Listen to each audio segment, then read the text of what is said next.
Hi, this is Tommy from ActiveContext.net. Please like this clip and subscribe to the channel. Turn on all notifications and all that stuff, so you don't miss any of my future videos.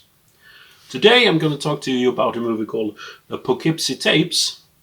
And this, I must confess, is a bootleg. This movie was not distributed for, I think, like 10 years.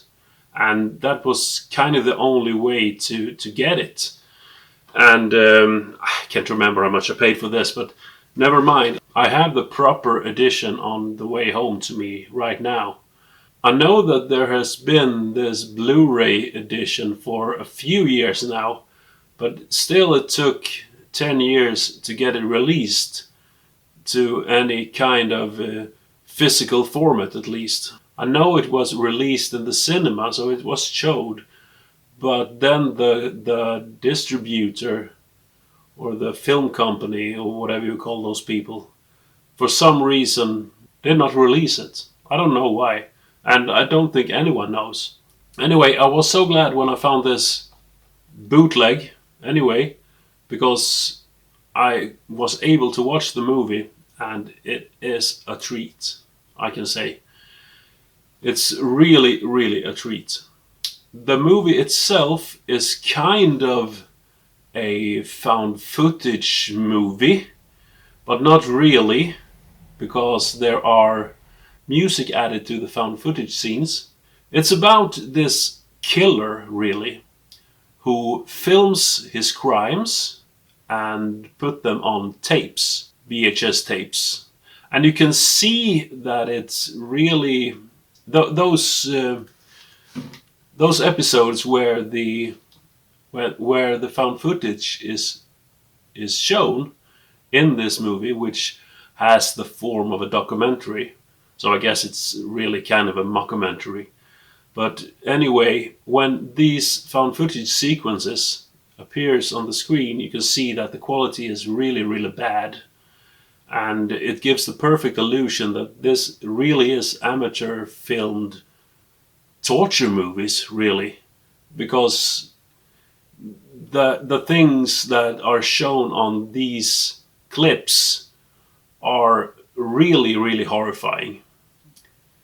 I think that I can't remember much other things that I have seen that have had so much impact on me in the perspective of cruelness. This killer is really, really, really cruel to his victims. Especially the one that is in the main focus. There is a girl that is kidnapped early on. Her name slips my mind right now. But there is this girl kidnapped early on. And I won't go into too much detail, but he keeps her for a very long time and performs all kinds of horrifying, both physical and mental torture against her. In the same time as this is a found footage movie, it also, as I said, is a documentary kind of thing movie, a mockumentary, where there's interviews with police and journalists and forensics and whatever kind of people that is involved in the investigation. And I think that these parts are, I think they are really good, but the most horrifying parts is the total of both the found footage material and these interviews, because you get clues of what the murderer, the perpetrator, really does with his victims and what he is capable of, what is his modus operandi, so to speak, with the clues given in the interviews with these investigators.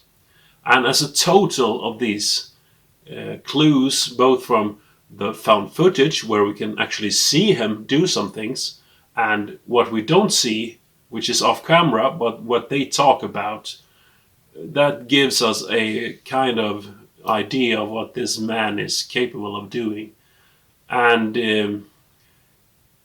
as far as serial killer movies, There are some serial killer movies that are based on real killers. There's Gacy and there's Ted Bundy movies and there's Jeffrey Dahmer and all that kind of stuff.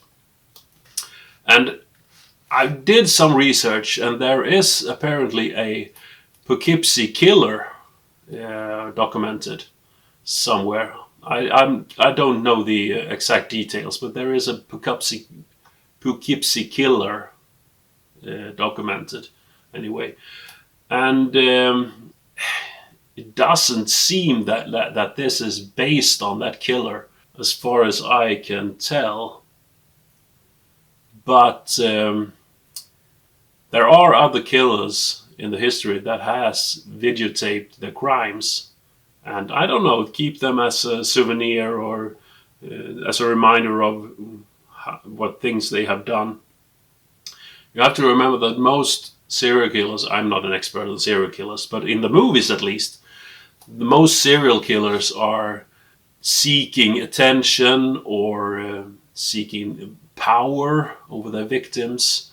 And most serial killers in the movies, again, are upbrought in an environment of abuse, and they need to come back at someone else and kind of stuff like that. There is really no profile that fits this particular killer. They discuss it in the movie back and forth, if he is organized killer or if disorganized killer, and whatever you can think of. There's multiple personalities a person like this can have, of course. What is kind of clear to me, at least, is that this must be a psychopath, in that sense that there is no emotion connected to anybody else than himself. A psychopath with illusion of grandness, and very, very cruel psychopath, which believes he has the power and the right to do as he pleases with other human beings. I don't know really what to say more about it. I would say that I highly recommend it. I cannot look forward to the Blu-ray edition, as I have on the way home right now, to see it again. Not because I think that the found footage scenes would be better quality, because they shouldn't be better quality, because that will ruin the illusion. But I think that this edition doesn't have the right proportions of the image. I think they look kind of wrong shape. They're too thin for the screen and so on. So I think that will be very exciting. As a rating though, this is one of the most terrifying films I've ever seen.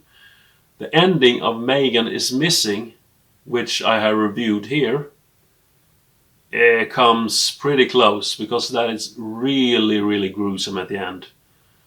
And this is totally terrifying, and it's really realistic. This actually could happen, and I think it's a really, really good movie. I would give this movie 10 out of 10. This is such a good movie. So if you like this, please like, put your thumbs up down below. Thank you.